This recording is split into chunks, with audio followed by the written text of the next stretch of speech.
ধর্মরাজ পুজোর উদ্দেশ্যে প্রত্যেক শ্রাবণ মাসেই এই উৎসবটা আপনার প্রত্যেক বছরে অনুষ্ঠিত হয়। মূলত ধর্মরাজ পুজো হয়। ধর্মরাজের বাবার বাবা তার বাবা তো এই পুজো থেকে চলে আসছে।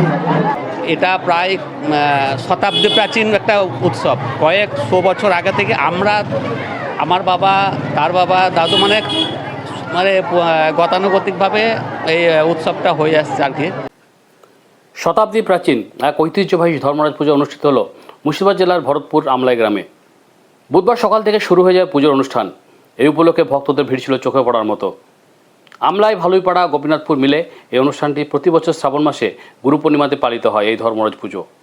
এই তিনটি গ্রাম ছাড়াও এই অনুষ্ঠানের আশপাশ থেকে প্রায় 10-12টি গ্রামের হাজার হাজার মানুষ এই পুজোর অনুষ্ঠানে অংশগ্রহণ করে। ধর্মরাজ পুজো উপলক্ষে আমলাই গ্রামে বিভিন্ন অনুষ্ঠানের প্রতিযোগিতা শুরু হয়। সকাল থেকে সংসাজানো প্রতিযোগিতা শুরু হয়। ছোট বাচ্চা থেকে শুরু করে বড়রা এই প্রতিযোগিতায় অংশগ্রহণ করে। এছাড়াও বিভিন্ন গ্রাম থেকে প্রতিযোগীরা এই প্রতিযোগিতায় অংশ নেয়। এই আনন্দ উপভোগ করার জন্য সকাল থেকে ভিড় জমতে থাকে। দুপুরে হয় ধর্মরাজদের স্নানযাত্রা। বিকেলবেলায় শুরু হয়ে যায় ধর্মরাজ পুজোর ঢাকের অনুষ্ঠান। ঢাক বাজিয়ে ধর্মরাজ মাথায় ফুল দিয়ে জল ভরতে চলে যান হাটপাড়ায়। সেখান থেকে ঘটে জল ভরে নিয়ে প্রতিটি ধর্মরাজ সারা গ্রাম ঘুরে ঘুরে সন্ধ্যাবেলায় শেষ হয় পশ্চিম পাড়াতে। সারাদিনের এই অনুষ্ঠান দেখতে পুরো রাস্তা জুড়ে থাকে মানুষের দুই দিকে সারিবদ্ধ ভিড় ও বিভিন্ন বাড়ির ছাদ থেকে এই অনুষ্ঠান দেখার জন্য ভিড় দেখা যায়। সারা গ্রাম জুড়ে থাকে পুলিশি নিরাপত্তা। এলাকার মানুষের অভিযোগ, গ্রামের রাস্তা খারাপ থাকাতে এবারের অনুষ্ঠানে কিছুটা ভাটা পড়েছে। অনেক মানুষ খারাপ রাস্তার জন্য আসতে পারেননি। এলাকাবাসীর দাবি আগামী দিনে যাতে সরকার আমাদের গ্রামের রাস্তাঘাটের উন্নয়ন করেন। ধর্মরাজ পুজোর উদ্দেশ্যে প্রত্যেক শ্রাবণ মাসেই এই উৎসবটা আপনার প্রত্যেক বছরে অনুষ্ঠিত হয়। আমলাই, ভালুইপাড়া, গোপীনাথপুর যৌথ উদ্যোগে এই অনুষ্ঠানটি হয় এবং এই অনুষ্ঠানের জন্য আশেপাশে প্রায় 10-12খান গ্রামের লোক আসে এবং আমার ছোট থেকে দেখছি এবং এই উপলক্ষে আমাদের গ্রামে একটা সং প্রতিযোগিতা হয়। বাচ্চারা এবং বড়রা প্রত্যেকে এই গ্রামের সং দেয়, তাতে আমাদের এই গ্রামের লোকে প্রত্যেকে আনন্দ পায়।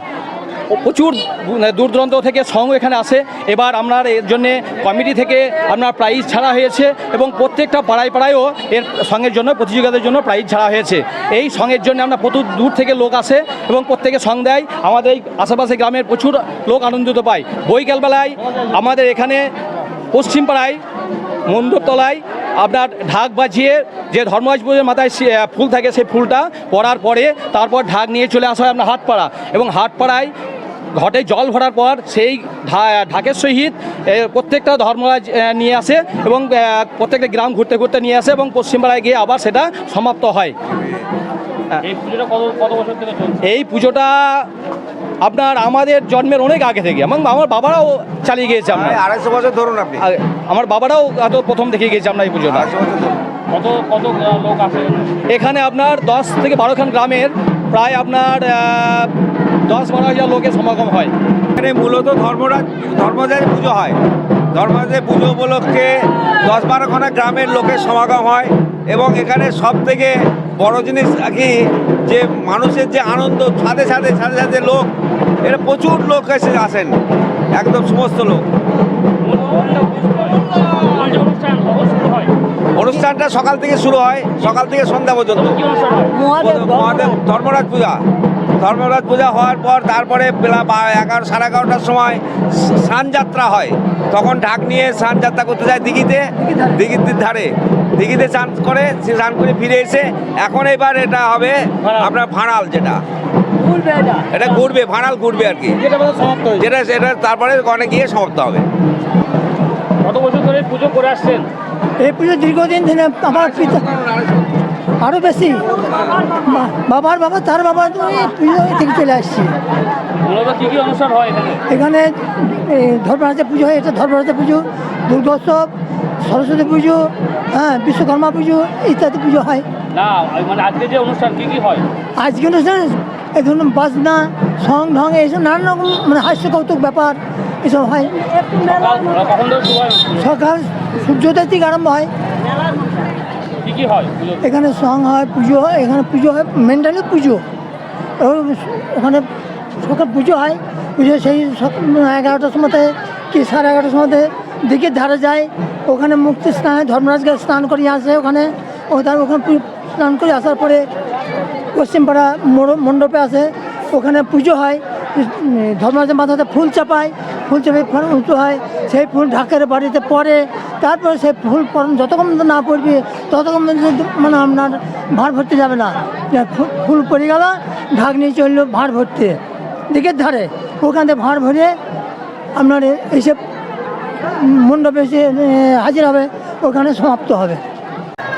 কারণ এটা প্রায় শতাব্দী প্রাচীন একটা উৎসব। কয়েক শো বছর আগে থেকে আমার বাবা, তার বাবা, দাদু মানে গতানুগতিকভাবে এই উৎসবটা হয়ে আসছে আর কি।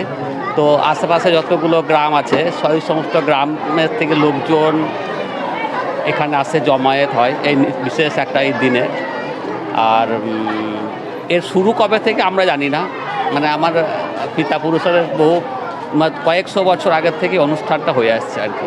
আপনাদের পূর্বপুরুষের কাছে কি এটা শুনেছেন কেন এখানে প্রসিদ্ধ হয়েছে? না, অত ইতিহাস, অত ডিটেলস কিন্তু আমরা জানি না, মানে কবে থেকে শুরু হয়েছিল, কি ব্যাপার বৃত্তান্ত, অত ডিটেলস আমরা জানি না। আমরা এখনকার জেনারেশনের খবরটুকু জানি, মানে কবে থেকে অ্যাকচুয়ালি শুরু হয়েছিল সেটা আমরা জানি না, কিন্তু কয়েকশো বছর আগের থেকে শুরু হয়েছে সেটা জানি।